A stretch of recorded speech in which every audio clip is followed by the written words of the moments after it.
This is Ross Coulthard, and you are listening to That UFO Podcast. Hi everyone, and welcome back to That UFO Podcast. No big intro this time, we're going to dive right into it. Joining me to look at the news from the last week or so, I have Dan. Dan, welcome back. Hi. Pleasure to be here, as always. It's been a busy week. It has. What have you been doing?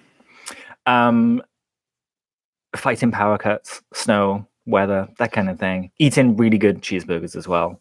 Big up Well, I was going to say, Doc Barnes in Vermont. Excellent. Other cheeseburger facilities are available. I think you have to say that legally. Unless they want to pay me, I don't know. In burgers, sending them to the UK. And yeah, I think we both had a few days not on the socials too much. So for anyone who is on UFO Twitter and such, you probably saw there was some fun infighting this week and all that kind of jazz. Not going to cover it because what's the point? It's just a bit senseless when there's actual news to talk about, to be honest. Well, what's the policy? Drama isn't content. UFO stuff is content, right? Yeah, although I am recording straight after this, my new show, Drama is Content. So, yeah. It's very much in its wheelhouse. I'm going through deep fakes that I'm creating right now. No, yeah, there's a lot of proper news to talk about. And I think, Dan, even though this is not the order, I have my notes. I think let's kick off with the DoD report that came out on the 25th of June. I think I want to say 25th of June, 24th of... Oh my God, it's not June, January. That's the one. January. The reason you were confused is because this report came out ages ago, but we've been waiting for a while. But we'll get into that. Yeah, absolutely. So the DoD report, which I've got up here, press release, January 25th, evaluation of the DoD's actions regarding unidentified anomalous phenomena. Just in short, it basically is Inspector General Robert P. Storch announced today the DoD OIG released an unclassified summary, which always means the boring stuff, more or less. The classified stuff would be where some of the juicier things that we really want to see and talk about would be obvious. Well, we assume that. We assume it. We do. And there are a few nods in here to the classified portion with really boring stuff that was in the non-classified version. So, yeah, exactly. But the report reviewed the extent to which the DoD, military services, defence, etc., I'm going to paraphrase, basically seem to be failing all round when it comes to UAP. I think that was the overwhelming point from this was, here's a report which basically says, do you know what? We don't cover this very well. We're not entirely sure what we're covering. We don't really have the setup to cover it. And then we're going to get to this separately. Sean Kirkpatrick says that AARO found no evidence of anything interesting. So on one hand, it would seem that whoever's trying to report on this and uncover what they're trying to uncover are saying we don't have the funds, the setup, the know-how, the wherewithal, the people, the will, it seems at times. And on the other side, there's a department headed up by a guy who's just left saying we found nothing.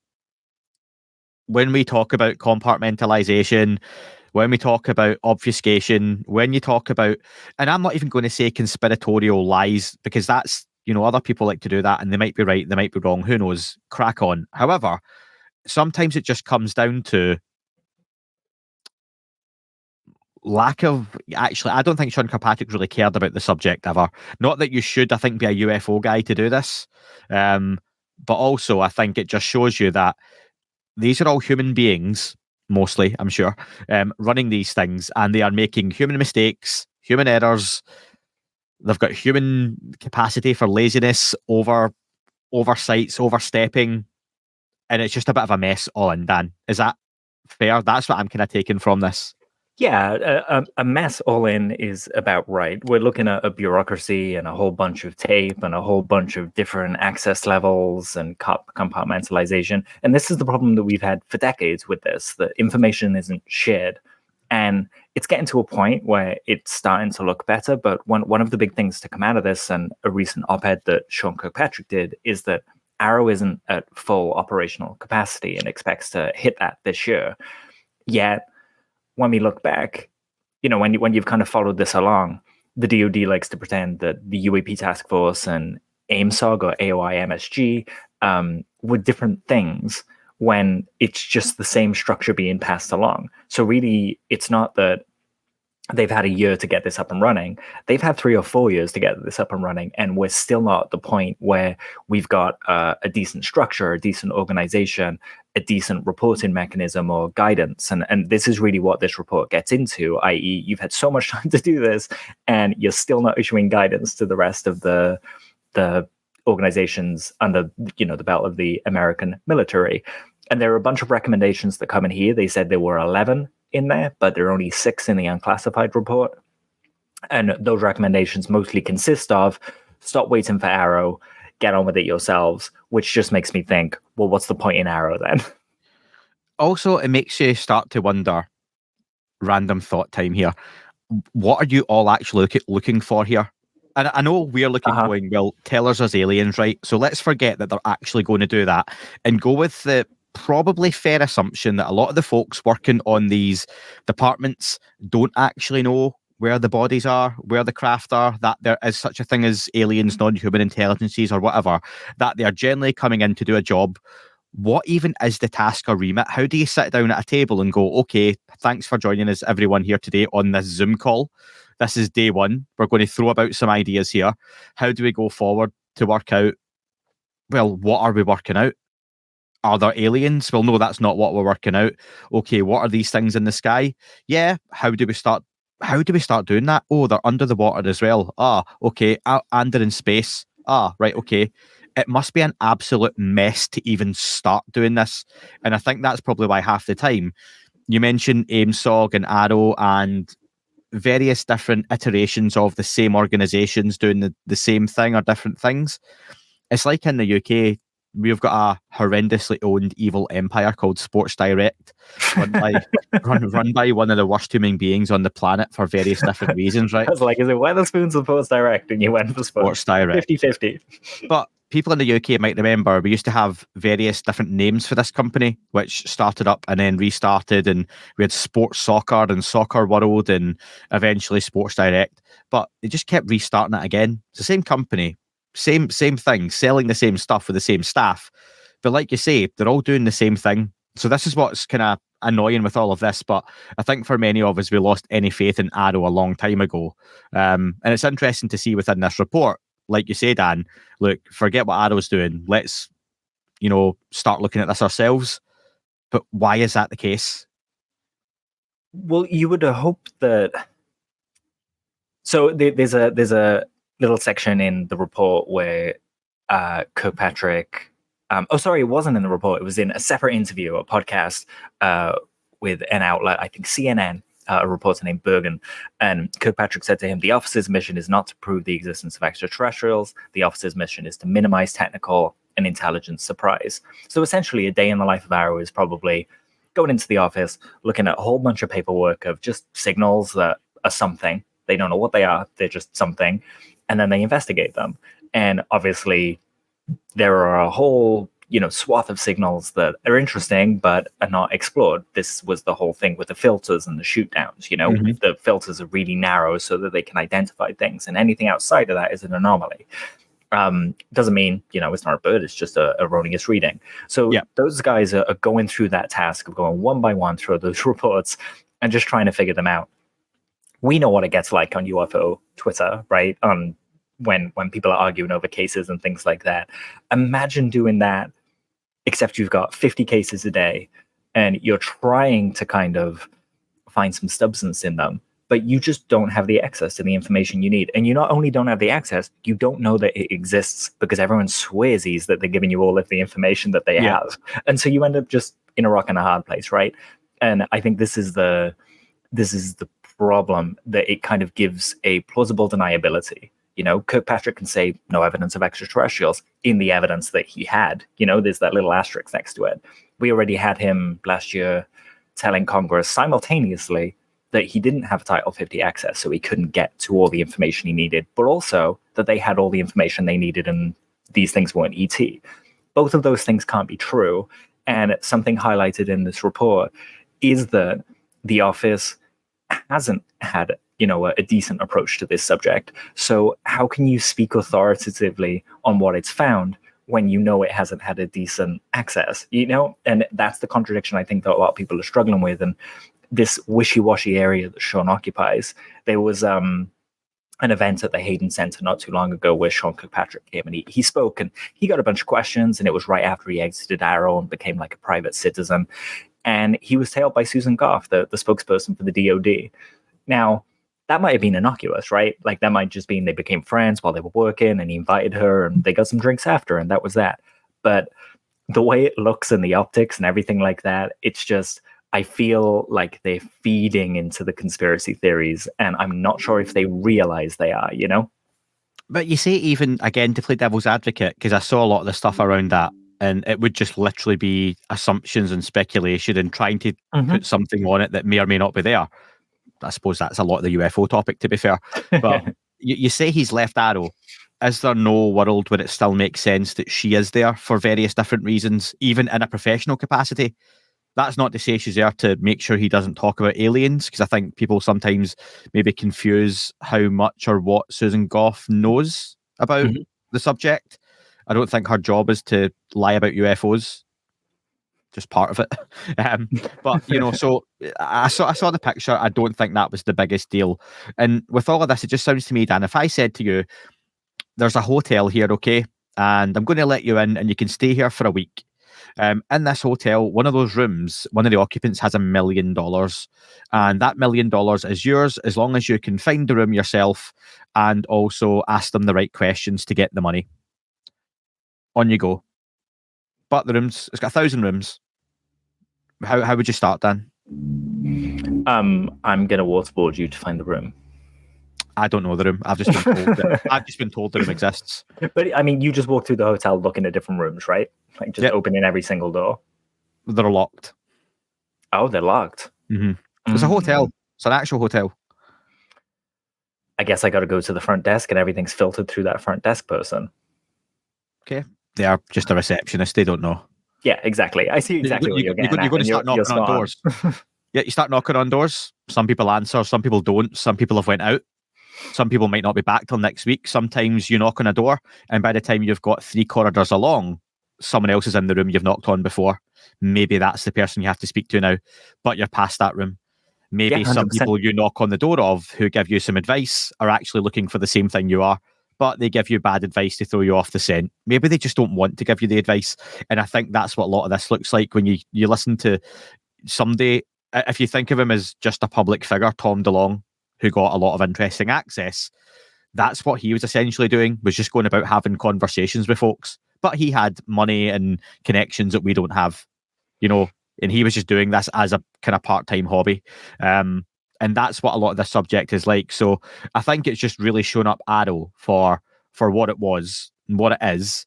I think going back, because if anyone wants to go back and go, you two were massive proponents of AARO, I think we were willing at the time it was announced and Sean Kirkpatrick was confirmed to give it a chance.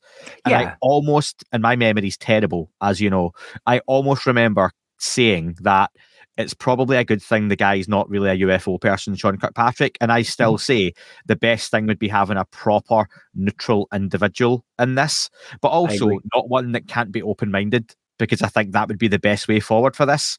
I don't think you should put a Lue Elizondo in charge of this, or a Gary Nolan in charge of this, who have, you know, that sort of connection or, you know, friendly towards the conversation. But I don't think you should put, you know, Susan Goff in charge of it, or Michael Shermer or Mick West. Like, just the other end of the spectrum, right? I was trying not to name names, but yeah, the other people who just really aren't into this subject in that way. Yeah, it's got to be someone impartial and neutral, and I don't even know if that really exists. This has kind of been the space that David Grush has occupied, right? Like when he came out to us, he was all, you know, I'm not really a UFO person. I started looking into this and I was amazed by what I found, and you know, the rabbit hole deepened, and this is where I found.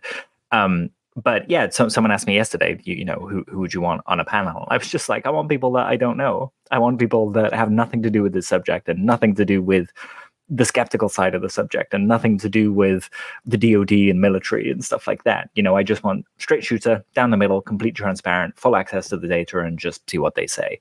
And some people that might disagree. I think I made this point numerous times recently. Have some folks on there who might butt heads a little bit in a positive way.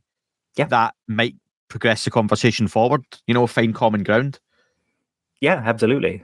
Absolutely. I think we've definitely spoken about this before about who people would listen to.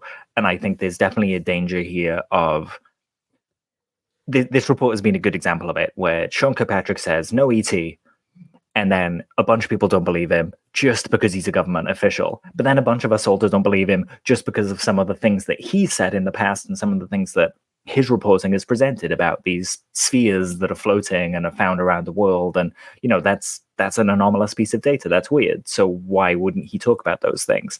What if we didn't find ET? And we've had this discussion, haven't we? That, what if that's correct? Yeah, we've not found any evidence of an extraterrestrial. Well, that's exactly the thing, right? Like Sean said, that it's not, they want there to prove the existence of extraterrestrials. They don't know if it exists. But then he's kind of way down the other side of the rabbit hole. That op-ed that he had opens with extraordinary claims require extraordinary evidence, that wonderful quote by Carl Sagan. But then Sean says, well, I didn't find evidence, therefore they don't exist.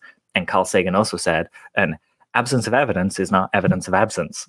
So there's a kind of an almost tug of war going on with this thing. And I think the debunkers assume that the believers just won't believe anyone and anything that they say, whereas the believers just won't agree with the debunkers. So this is why I want this neutral space explore, really, with just no, don't include the believers, don't include the debunkers, just grab Joe Bloggs off the street and let's have a conversation.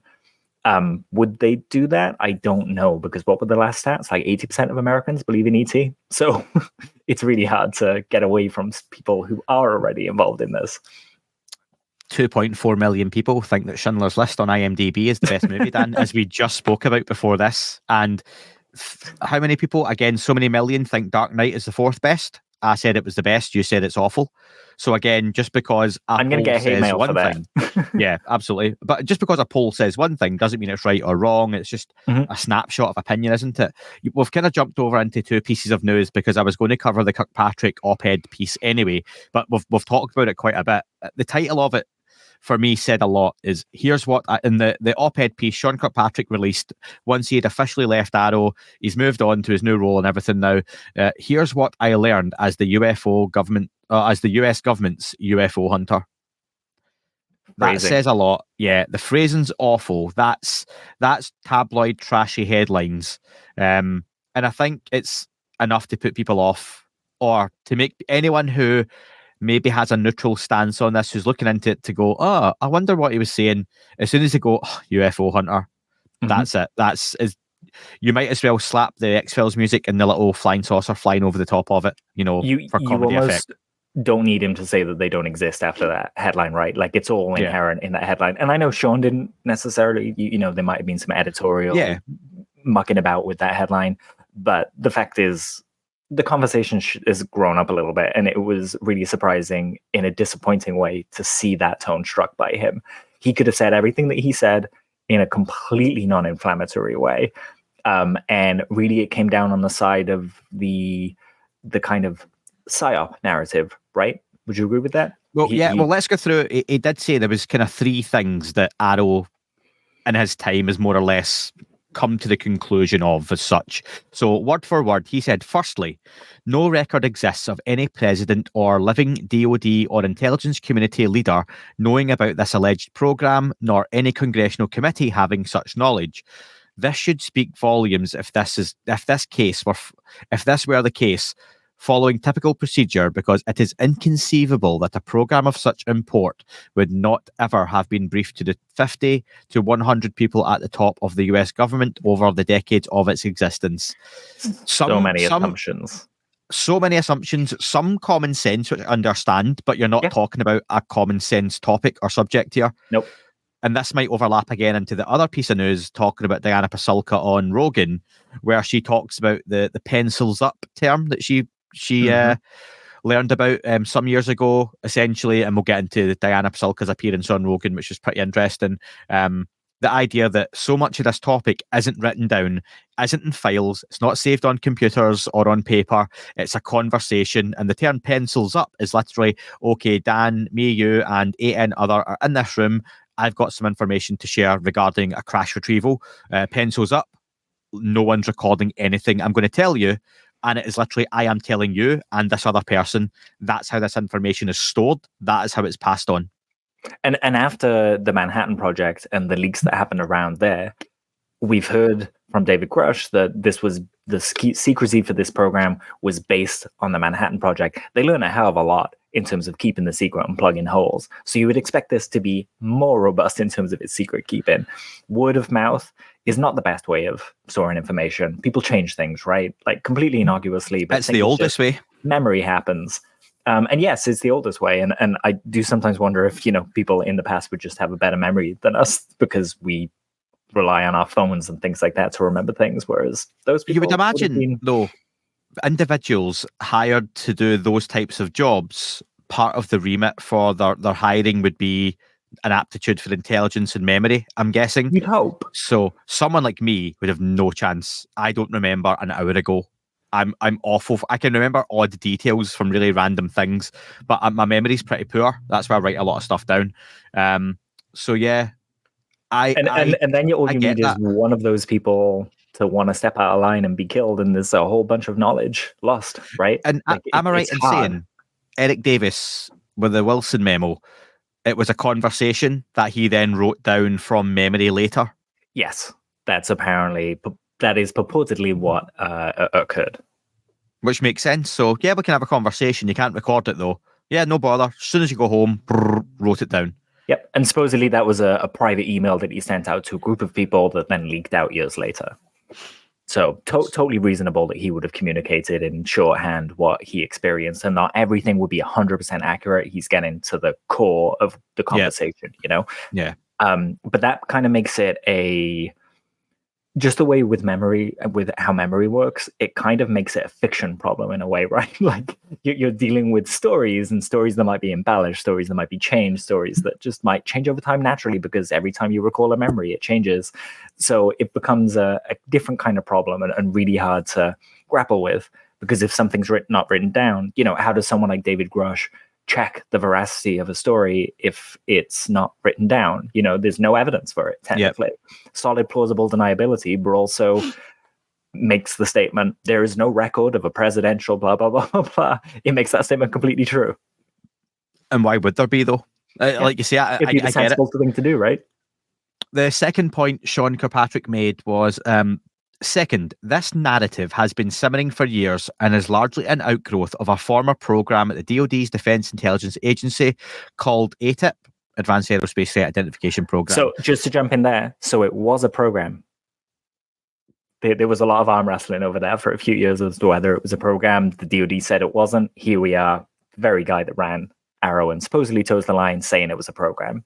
Anyway, sorry. Dan, I just can't on that one. Yeah. That's fair. I'm just pointing out. Yeah. I know we've never been stuck on it.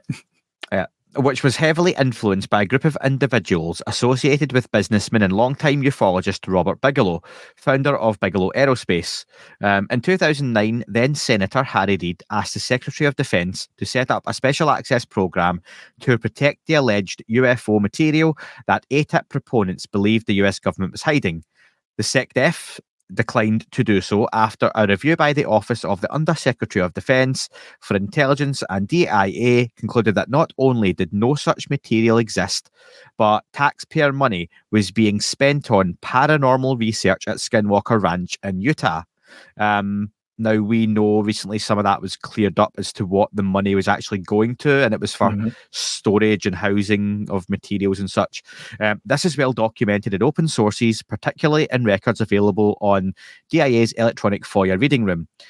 After the negative response by SecDef, Senator Reid then enlisted the help of then-Senator Joseph Lieberman to request that the Department of Homeland Security set up a special access program for the same purpose.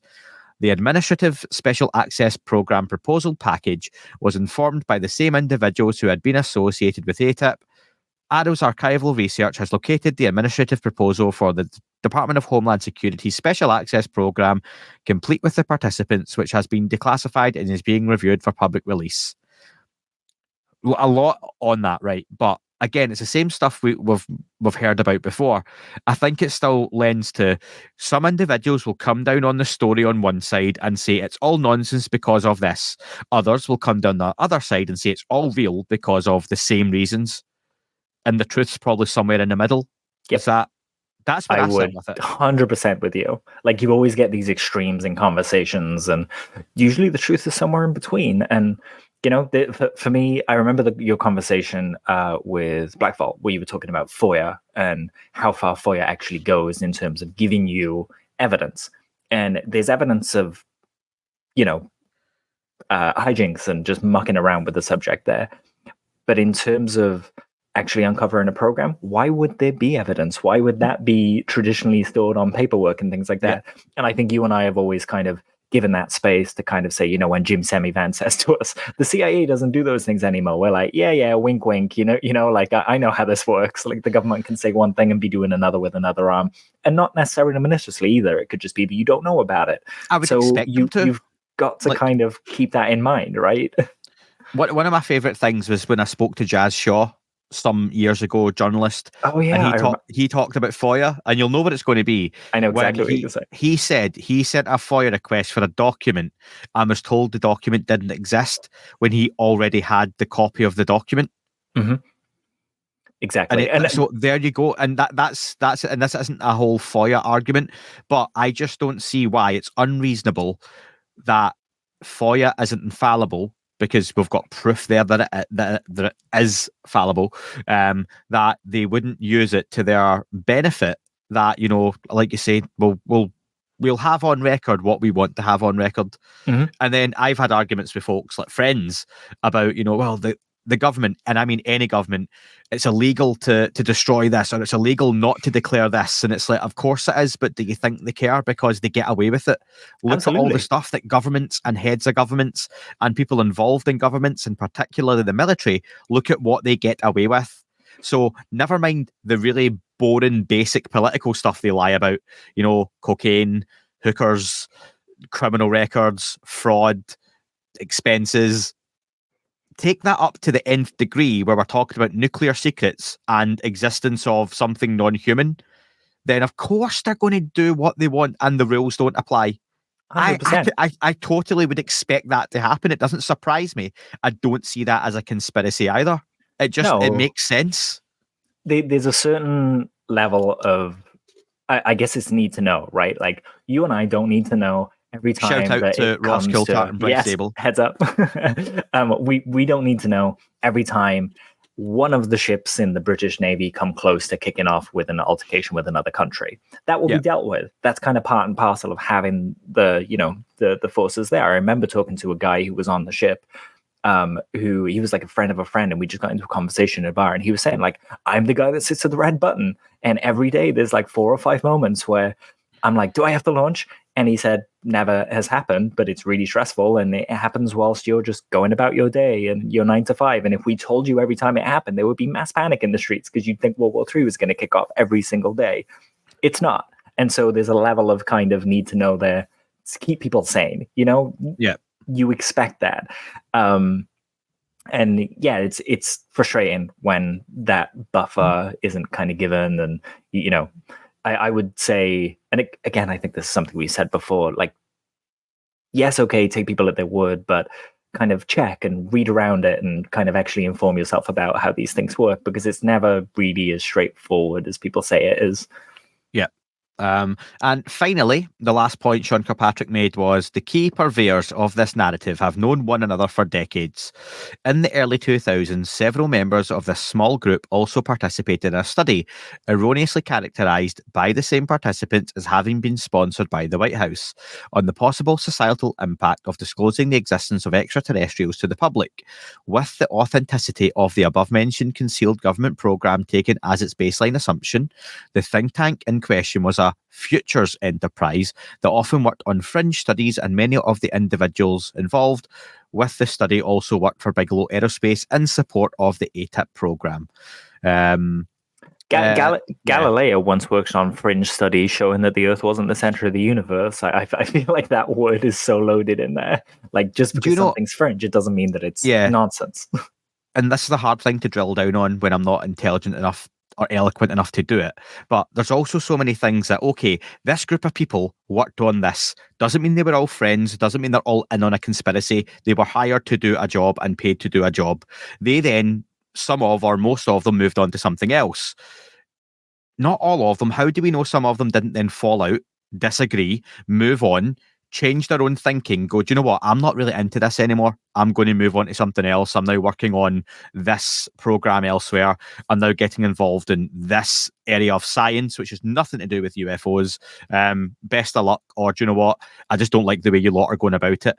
That happens. And I think I've said before, like maybe use my Stephen Greer example.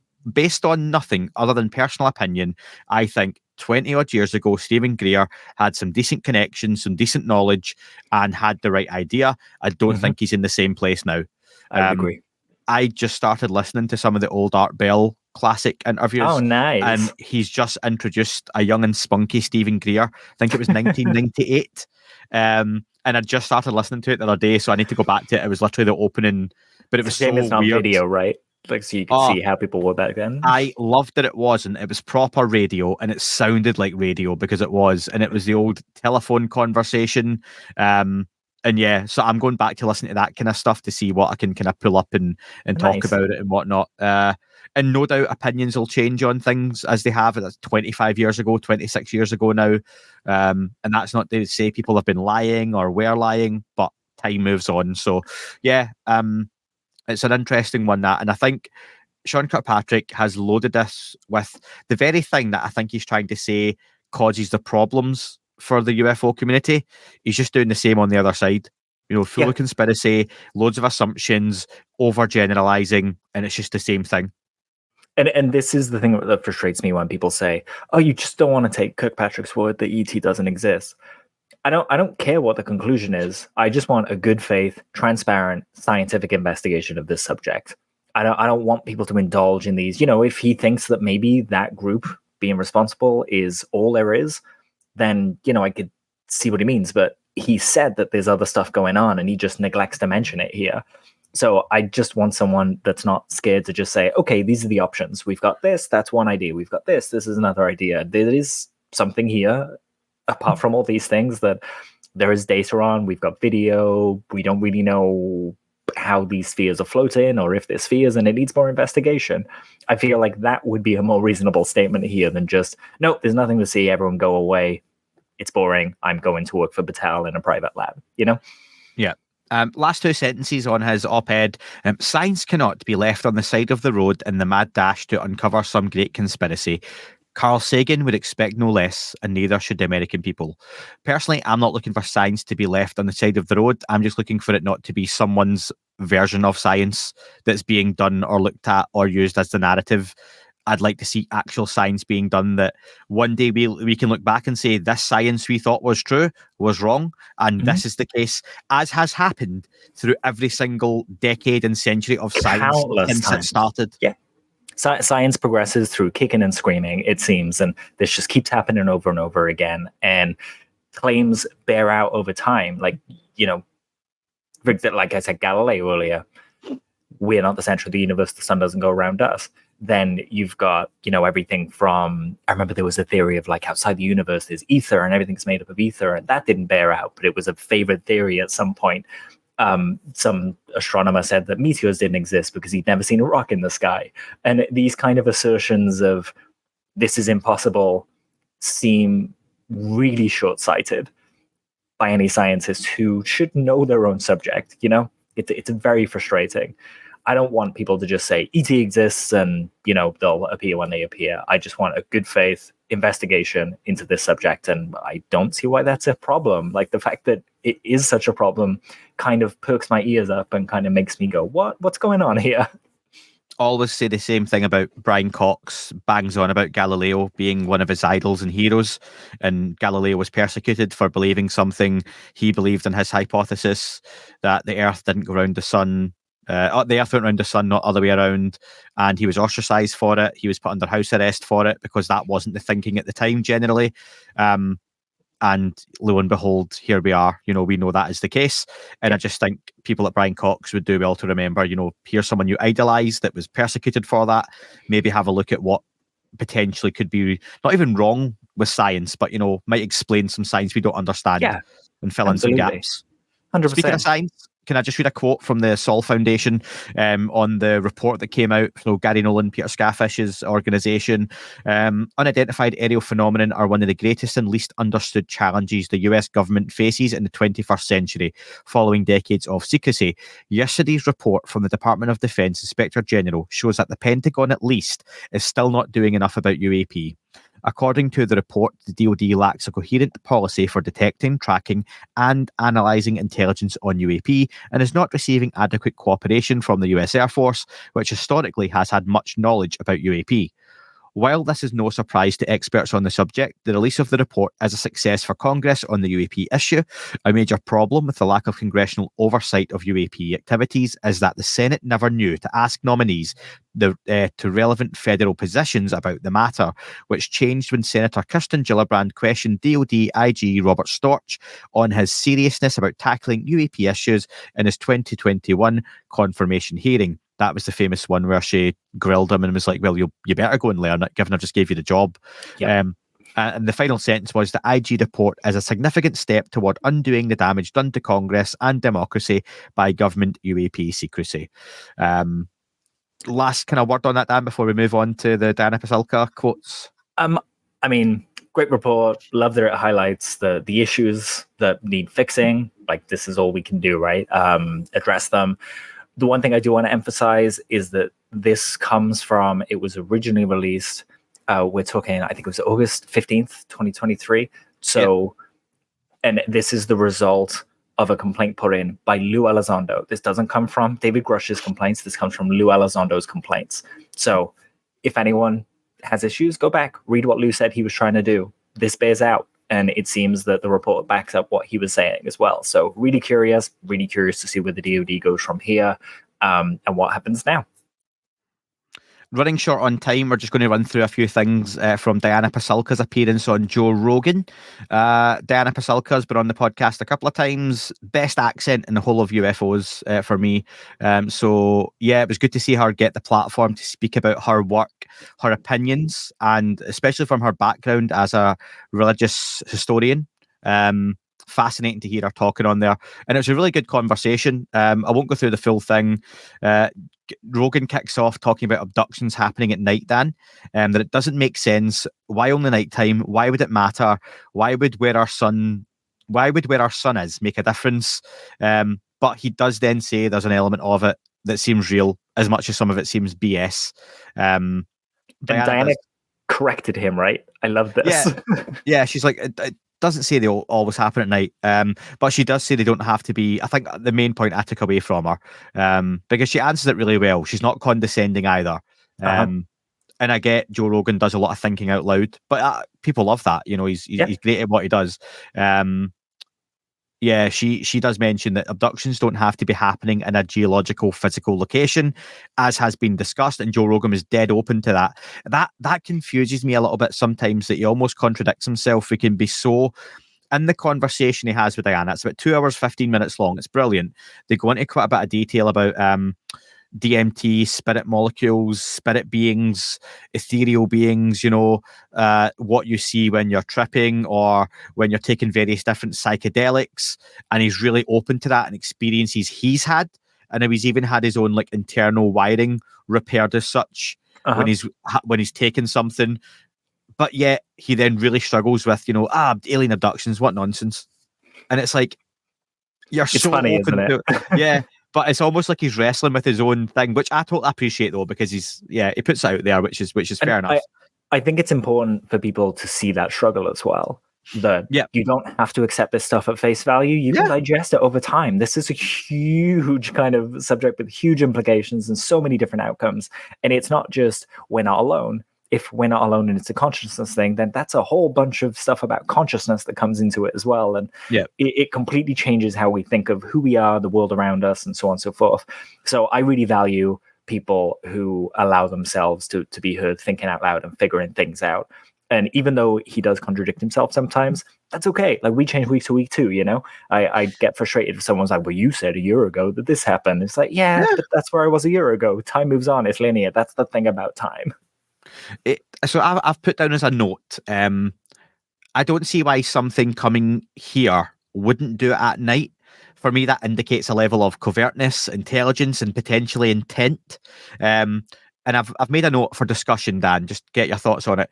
Do you think people being able to attribute a logical explanation to the phenomenon or parts of it almost act as a screen or defense mechanism, that if they can understand a part of it, then because they can understand it, it can't be true? Yes. And I think that's present when you look over the decades at the data, go back to the 60s and kind of look going forward. It seems like, I don't want to say an education program in the sense of, schools like we have, but it seems that once you're comfortable with a certain level of thinking about the phenomena, something else comes in and just pushes you a little bit further with it. Yeah. And it's this constant kind of curiosity feeding. And Valet has spoken about this, other people have spoken about this, that it seems to be, goading us to follow it in certain ways. And it's really interesting that inconsistency of appearance and inconsistency of message and growing of message is something of a fingerprint with this phenomena.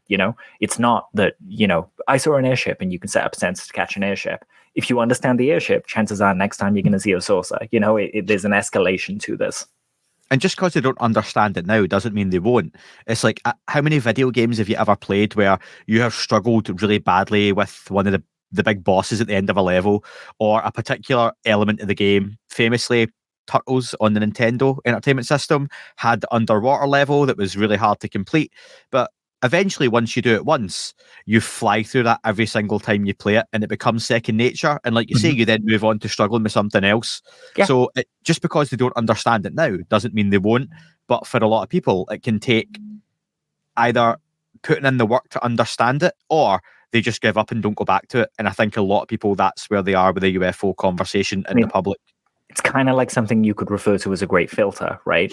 The knowledge that's grown, people that are comfortable with it, that knowledge will kind of carry on, and the knowledge that you're not comfortable with it will fall away. It makes me think of what Gary Nolan says about, he has a method for ideas where he'll write a message on a bit of paper, pour in a cup of water by the side of his bed, sleep, and then when he wakes up, the problem is solved.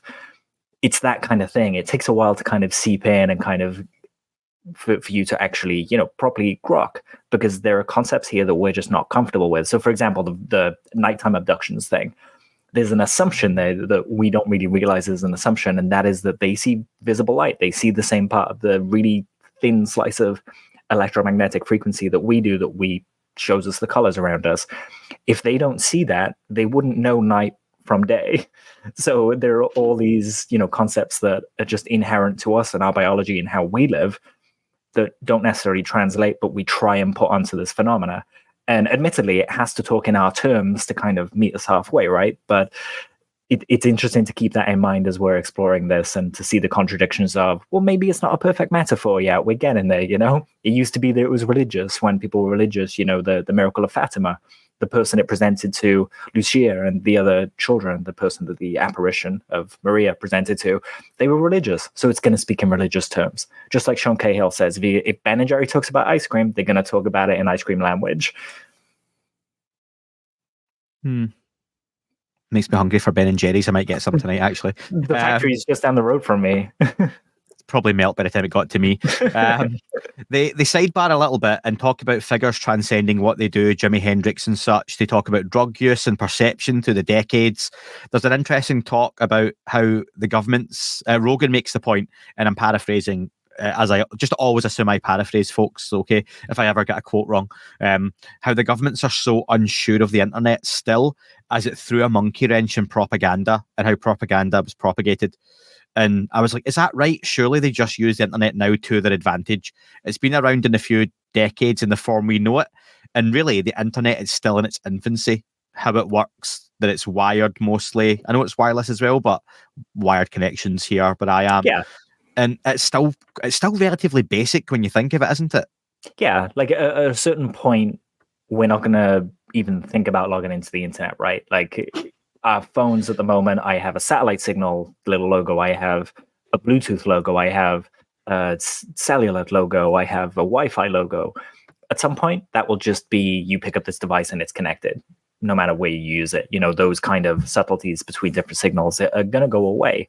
And that'll probably come, I don't know, like Neuralink and stuff like that. When that gets to a level where it's wireless and we're comfortable and we think of it in the same way as we do a smartphone now, that it's just attached to us, it'll probably come then where we don't even think about it. And when you take the internet away from kids these days, what happens?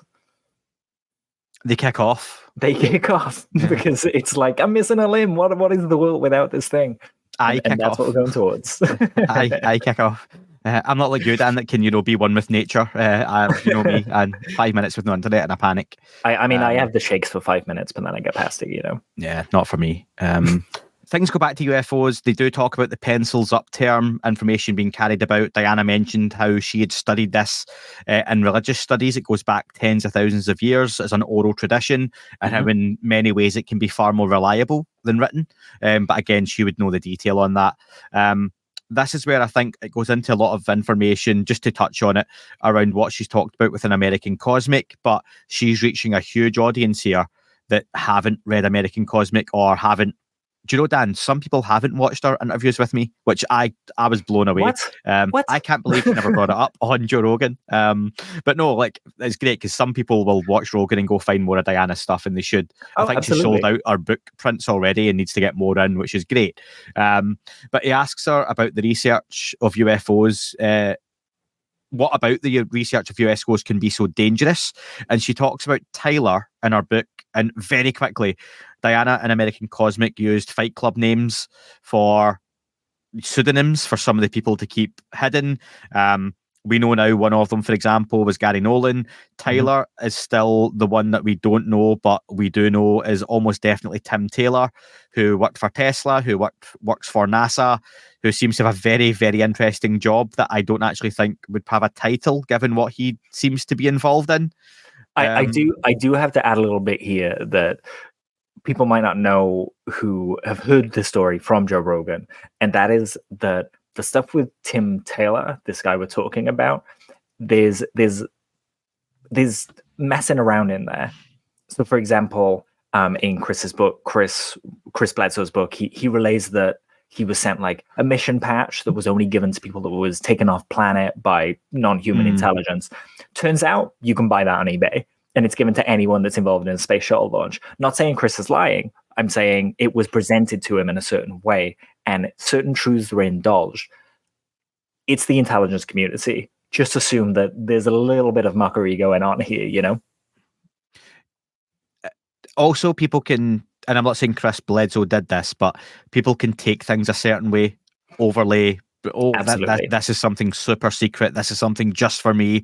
This validates this experience. Yeah. And it's, well, does it really? You can look at it. For me, it's the whole, so it's my dead relative's birthday, and on that day a white feather drifted by, and that was them. Actually, it was the Audi that just smashed a pigeon at 85 miles an hour on the side road next to you, and that was one of those pigeons. It may be the ghost of your dead relative throwing a feather past you, but if we rewind it back, it's probably the pigeon that splattered on the front of that Audi. And that's kind of the end of the pool we're playing in, right? That different events to different people mean different things. And could it be both? Fine. Yes, an Audi hit a pigeon at 85 miles an hour.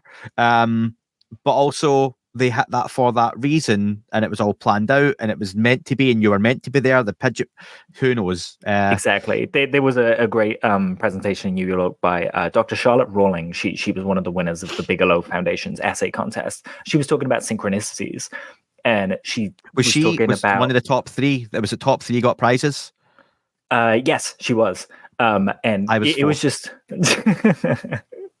it was amazing. And she spoke about she told a story where someone had just read Carrie, the book, the girl with the telepathic powers, and there was a moment where the person who read it was walking down the road, and they looked at her house, and they were like, if Carrie was real, I should be able to concentrate right now and just destroy this house in front of me. I'm going to try it. It looks deserted. I'm just going to give it a go. So they stand there and they try. And at that moment, the house starts collapsing. They're in awe. They're like, whoa, like, oh my God, I've got telepathic powers. After 30 seconds, a digger comes smashing through the house. Now, does it obviously the person didn't have telepathic powers, but there's a moment of magic in there that is just really provocative and interesting, isn't it? And she presented the idea, well, maybe this is how synchronicities are managed. Maybe the universe gives a logical explanation for something that we see as magic, and that's just how it goes, you know? I thought it was really interesting, and I'd recommend everyone to just, search Charlotte Rawlings on YouTube. There are a few interviews with her. Have a read. It's about synchronicities in the systems and how many of us see magic in the mundane, and that might be the point. Please tell me someone asked the person driving the digger what their name was, and their surname is Carrie. I was amazed. I was too amazed to ask that purely because I just finished reading Carrie when that story was told. Okay, but can you imagine? So again, a little magic in the mundane, right? Yeah, 100%. So they touched on a few things. They talked about factions and UFOs. I think the big conversation that really gripped people for me was around the crash site visitation. So she talks about Tyler, and we believe this to be Tim Taylor, taking her and Gary Nolan to a crash site out in New Mexico. They had to go blindfold. The people who took her said likely there were 4 or more crashes from the 40s. They call it a donation site, where it's not actually a crash site. We've heard this discussed before. If you go back and listen to any of Diana Pasulka's interviews, read American Cosmic. If you go back and want to listen to the one I done with her, fantastic. I'll put the link in the description. But she talks about these gifting fields. The idea that these things aren't crashing. So that argument of, why would these things travel so far and crash when they're so advanced? Well, maybe they're being given to us. And it's our, that also was an interesting idea that, and I may have brought this up before, I don't think it's a new thought exclusively to me. It was at that moment. But the idea that these sites, so for example, Roswell, you would think that they clear it up and then they leave and the site's just there. But are there sites that these things happen on a regular basis? I don't know. Is that the thinking? And they literally stay there and don't allow the site to ever be moved. It be kept private, fencing around it, all that kind of stuff. Because that seemed quite an interesting idea to me, that it's almost like an interdimensional or intergalactic letterbox or drop-off point. So John Cahill spoke about these things, and he called I knew you were going to mention windows. John Cahill. I knew you were going to mention John Cahill. So he originally called them bases, and this is where the whole idea of alien bases comes from. Bases in mountains, bases like our military bases being run by aliens. He later changed the name because people were picking up on it in the wrong way. What he meant was a window that in certain areas, at certain times, when certain things happen that we don't know because we haven't done the scientific investigating, it creates a condition where something can come through from somewhere else. That's apparently a regular thing. Apparently every state has 2 to 10 windows, he said. And there would be repeated patterns. Wednesday, about 9 o'clock in December, I think it was 23rd, and also one day earlier in the year, that constantly these things just happen like clockwork on the same day. So, one, that kind of shoots the lack of repeatability idea in the foot, right? That science can't study it because these things don't happen. It's just, well, the timescale is just longer. You just haven't looked at it for long enough to understand the pattern. But 2, it also suggests, are things being dropped through these windows to us on purpose? And when they come through, are they authentic or are they a distraction? We have the ultra-terrestrial theory that something's here in our oceans or sharing this planet with us. If that thing didn't want us to find it, it would keep dropping things to make us look somewhere else, right? Yeah. That would be so while we're all looking at these gifting fields and going, wow, they're from Zeta Reticuli, they could be behind a rock to our left, with a door in the sand or whatever. And it's just a psyop, essentially. We're victims of a psyop from the phenomena. Look at this bright UFO really in the sky with the flashing lights. So everyone look up at this, and then they're doing something else. And then we see that as kind of it changing its paradigm, but really it's changing with us to give us the comfort and to make us think, oh, this is far away. It's not here with us all the time. And there's a lot of implications with that are just kind of mind-boggling, right? Something for down the line to do separately and chat about.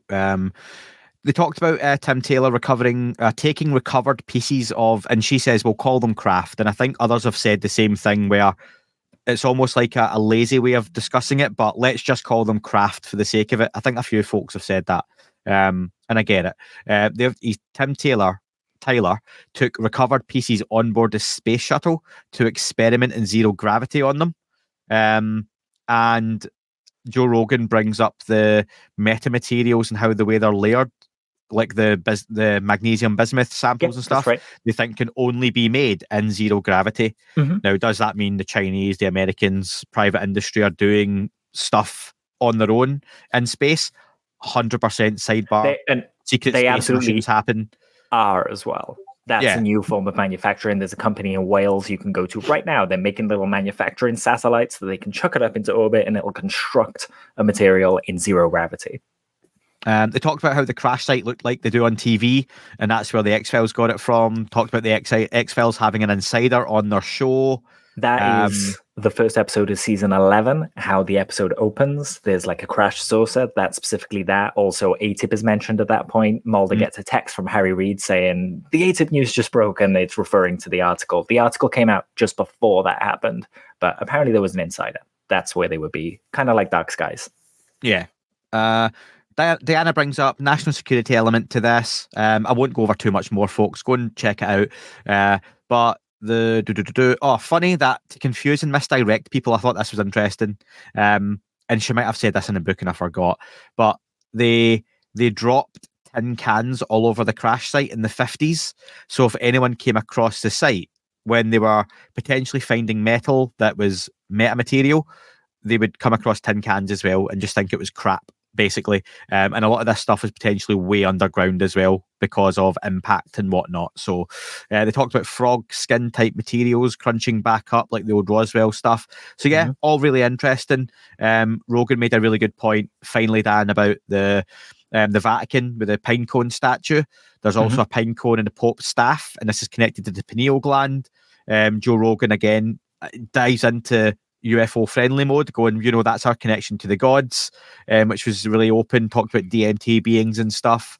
So yeah, do you know what? Definitely, folks, go and check it out. Really interesting. Dan, I know you've not managed to see the full thing yet, but you've seen quite a lot of it. Yeah, and there's so much that Diana talks about that I've read and listened to that, this one isn't for me. I will watch it at some point, but I'm so very happy that such a large new audience got to hear what Diana had to say, because she's one of the best orators on the subject that we have. 100%. And yeah, Dan, I'm going to have to wrap up, folks, as we've gone the hour and we fannied on chatting at the start to the point my wife is going out this evening and she is ill and I need to watch the kids. So Dan, with that, we'll wrap up. That is all for this week's show. Thank you very much for listening. Please remember to leave the podcast a review on your chosen platform. You can like, retweet and subscribe. That would all be very much appreciated. The shows are being uploaded onto YouTube as we speak more and more. You can sign up at patreon.com/That UFO podcast to access the shows ad-free as well. Please get in touch on Twitter, Facebook, Instagram, That UFO podcast. Of course, on Twitter, it's at UFO UAPAM. And again, folks, as always, keep looking up. You never know what you might see.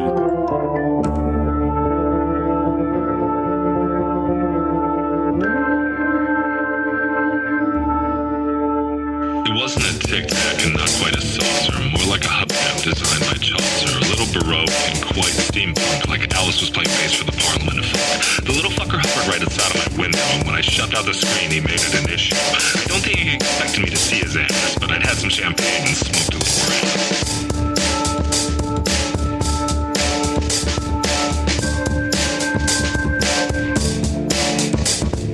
Meditative game of state full on meta. Can't imagine how it could have been any better. I got to the top of the stairs and there he was. Like, you awake? I was about to abduct you, cuz.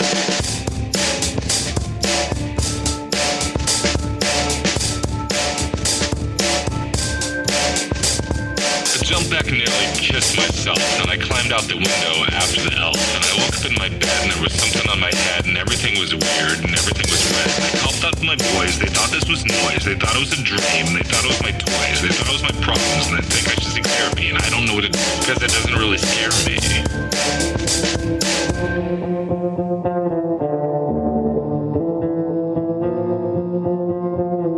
If you really want to know who I think I be, I think it's you and me and us and we and him and her and that and she